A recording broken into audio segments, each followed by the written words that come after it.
Welcome back mga kaaldab. Ito na naman po ang inyong lingkod, si Mr. Destiny. At magbibigay na naman po tayo ng pinakamainit na update po ngayon sa social media mga kaaldab. Nakakatuwa lang po itong mga nangyayari ngayon sa social media. Di po ba? Sabi ko naman po sa inyo dito lang sa channel ni Mr. Destiny. Lahat-lahat ng mga kaganapan, mga update, talaga naman po pag-uusapan natin. Taliwas po sa mga sinasabi ng iba, taliwas po sa mga komento ng iba.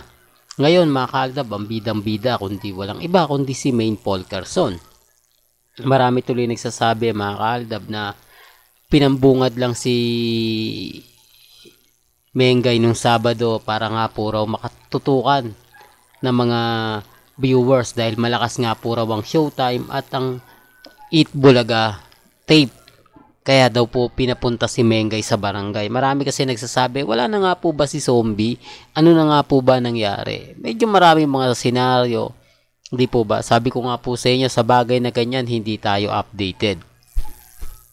Mahirap naman po magmarunong na wala po tayong alam.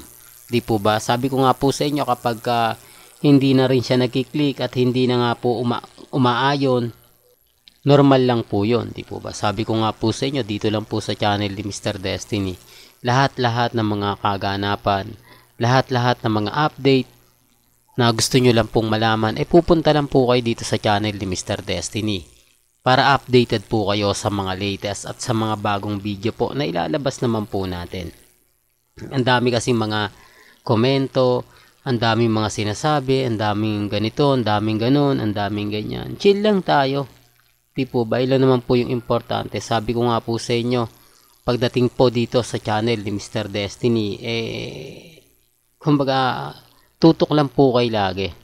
Di po ba? Ang dami kasing nagre-react, ang daming nagsasabi ng ganito, ang daming nagsasabi ng ganun, na, naku, tututok ka na naman kay Mr. Destiny, puro fake news lang yan.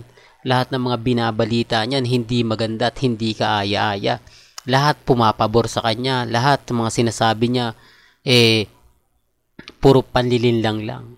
Sabi ko nga po sa inyo, depende yan sa mga taong dumadaan at bumibisita po sa channel natin. Kung updated po kayo sa Instagram, sa Twitter, sa Facebook, lahat po naman malalaman po ninyo. Di po ba? Pero bago tayo magtuloy at bago natin pag-usapan itong napakainit na update natin, kung bago ka lang sa channel na to, at isa kang true-blooded Aldab Nation na nagmamahal po kila Mengay at Isoy, tama po ang channel na pinuntahan mo, kaya consider na po kitang bagong subscriber. At huwag mong kalimutang i-share ang mga video po natin sa mga mami, sa mga titas, at sa mga senior. Remind ko lang po sa mga nagsasabi na fake news ako, okay lang po yan. Di po ba? Well, punta na po tayo sa ating main update. Gaya nga po ng pinapaliwanag ko at sinasabi. Yung issue po kay Catherine, kay Alden, kay Sanya at Joshua Garcia, marami po talagang nagsasabi na parang tapos na kasi yung kasikatan, yung hindi naman sa kasikatan, ang ibig kong sabihin, tapos na kasi yung pagpopromote kay Alden. Hindi kasi umangat yung ginagawa na Sanden, di po ba? Alden at Sanya. Kaya ang ginagawa na naman po ni Sanya para mag-click, yun nga po. Ito nga pong kay Joshua Garcia nga po mga kaaldab. Sinasabi niya sa kontrata niya dati na bawal daw siyang mag-boyfriend, pero ngayon pwede na nga po raw dun sa bago niya. Yan sinasabi ko mga kaaldab. Yung kontrata, ngayon alam nyo na. Di po ba? May mga kontrata kasi na wala kang collab team, wala kang boyfriend, di po ba? Totoo naman po yung sinasabi ko. Ayan, galing na po mismo kay Sanya Lopez yan, Baka may mag-react na naman ng mga fans niya, sabihin, gawa-gawa lang. Ipapatunay ko lang po yung sinabi niya, na totoo po. Pagdating po kasi sa management at sa mga alaga po nila, guys, sa Sparkle Artist Center, may kanya-kanyang love team yan Kumbaga, pagka ang kontrata nyong dalawa magka-lab team kayo, hindi ka po pwedeng malink sa iba, hindi ka po pwedeng pag-usapan sa iba. Kasi nandun sa kontrata yun eh, di po ba? Although po pwede yan kapag natapos na yung babaguhin mo na yung kontrata. Hindi po ba? Gaya ng gagawin nga po ni Alden. Sabi ko nga po sa inyo, magiging freelancer na lang talaga si Alden. Ramdam nyo naman, di po ba? May mga time na pagkatapos nga ng tong Battle of the Judge, pahinga po muna daw si Alden Richards. Focus muna siya sa gaming. Yan ang sinasabi ko mga kaaldab, na hindi nila masyado naiintindihan. Hindi masyado nila nauunawaan. Hindi katulad ng mga pinapaliwanag natin, sinasabi natin. Dito naman po sa channel ni Mr. Destiny, lahat po ng mga update, lahat ng mga kaganapan, pabor man o hindi, kailangan maging updated ka.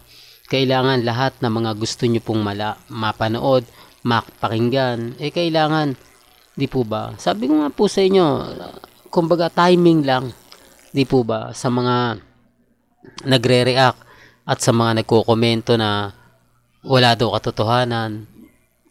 Ewan ko lang po, basag po kasi sila sa atin lagi. Di po ba? Gaya nga po nito si Mengay, balik E80.